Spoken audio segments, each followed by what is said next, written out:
Al casi cuarto para la una, tenemos ya una especie de humo negro, es decir, ni positivo ni negativo en términos de las nuevas fracciones arancelarias que el presidente de los Estados Unidos había amenazado con aplicar a las exportaciones mexicanas a los Estados Unidos, la fecha 1 de agosto, como ustedes saben. Y esta mañana el presidente Trump tuvo una llamada telefónica con la presidenta Sheinbaum, en la que, pues, de entrada, no cabe duda que la relación comercial bilateral entre México y Estados Unidos sobrevive para pelear otro día, pero el problema es que con la decisión de Trump de posponer, alargar la entrada en vigor de estos aranceles por 90 días más, seguimos jugando al bote pateado en la relación comercial y en realidad diplomática entre México y Estados Unidos. En el fondo, esta decisión hay que tenerlo bien claro. Hay una imperiosa necesidad de la administración Trump de tener espacio porque está negociando acuerdos que en realidad no son, es decir, son acuerdos ad hoc con toda una serie de países antes de mañana y por lo tanto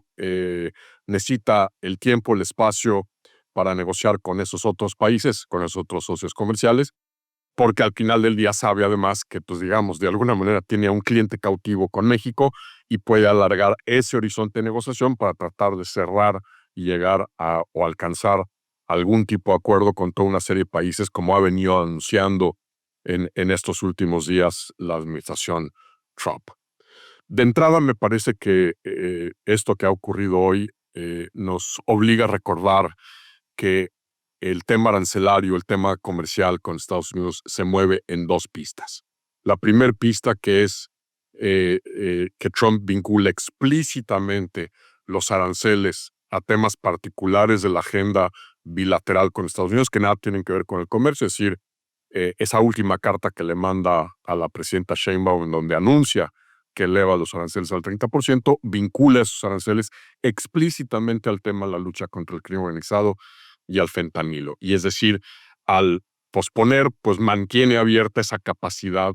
ese margen de maniobra del presidente de Estados Unidos y de la administración estadounidense del palanqueo y casi la extorsión diplomática bilateral a México, porque, pues, no solo el fentanilo, ya lo vimos amenazando aranceles con respecto a las entregas de agua mexicanas del río Bravo a Estados Unidos, un tema que sigue abierto y en ebullición.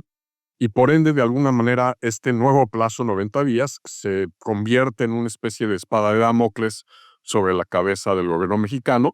que además explica por qué, por ejemplo, a diferencia de la presidenta Sheinbaum, que estuvo acompañada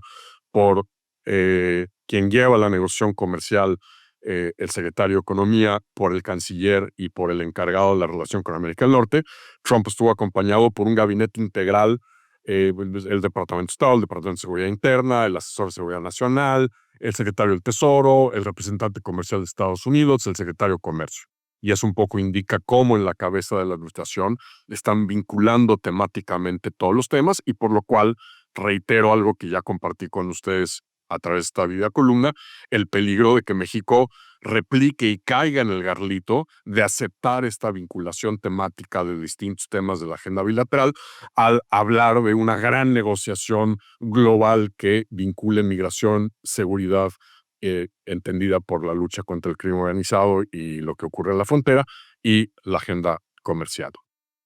Segundo, la segunda pista en esta visión comercial del presidente Trump es que al final del día los aranceles tienen primero un objetivo recaudatorio,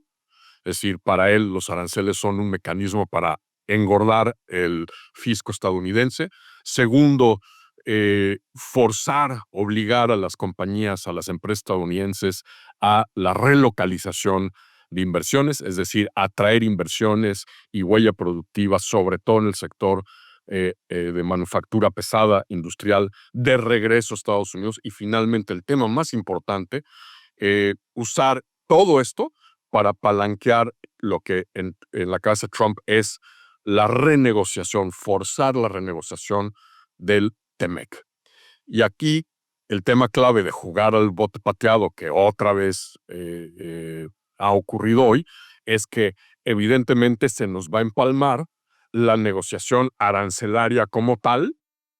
y lo que se prevé como el inicio adelantado de la revisión y muy probable renegociación del TEMEC que el presidente Trump y su administración quisieran echar a andar ya en el otoño de este año en lugar de julio, a partir de julio del próximo año. El anuncio hoy también pues, encarna una serie de problemas. Primero, que no elimina la incertidumbre y la volatilidad en los mercados, en las inversiones,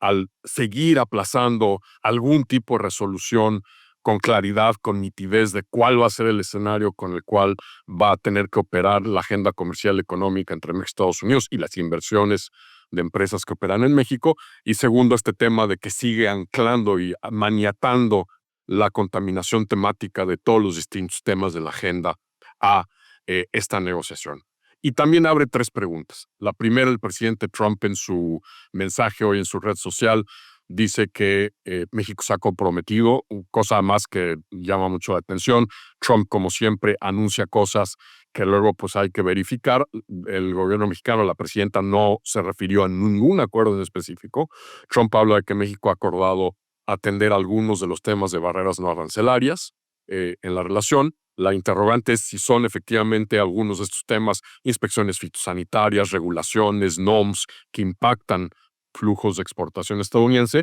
o si en realidad es un código velado para hablar de los temas de violaciones en curso de México al TEMEC en energía, con la eliminación de reguladores, etcétera. Habrá que esperar a ver, pero es una muy importante pregunta. Segundo es, a la hora de grabar esta columna para ustedes, todavía no tenemos noticias de qué pasa en el frente canadiense. Es importante porque lo que acaba ocurriendo con Canadá, es decir, si se replica el esquema con México, pues es una buena noticia, pero si con Canadá hay algún tipo de acuerdo distinto o revienta la relación, eso va a tener un efecto dominó en la eventual revisión, negociación del TEMEC. Y finalmente, sigue sin explicitar el gobierno estadounidense, como tampoco lo hizo en su momento en la carta, de si estos aranceles, si es que llegan a entrar en vigor en 90 días, incluyen lo que había sucedido a partir de abril, que estarían exentas todas las exportaciones mexicanas que cumplan con las reglas de origen del TEMEC. Esto sigue siendo interrogante, no sigue estando sin explicitarse, aunque todo pareciera indicar que ese es el entendido, pero pues es importante una vez más que Estados Unidos no lo explicita. Hay también indudablemente tres positivos de esta llamada. Primero, en su texto hay un reconocimiento, me parece, que hace Trump de la complejidad de la relación bilateral al hablar de que ha decidido posponer los aranceles por las complejidades de nuestras operaciones de cruce fronterizo, lo cual pues, me parece que es una manera de subrayar esto. Segundo, que creo que la estrategia de la táctica de no confrontación mediática por parte de la presidenta Sheinbaum, de no subirse, de no usar el atril presidencial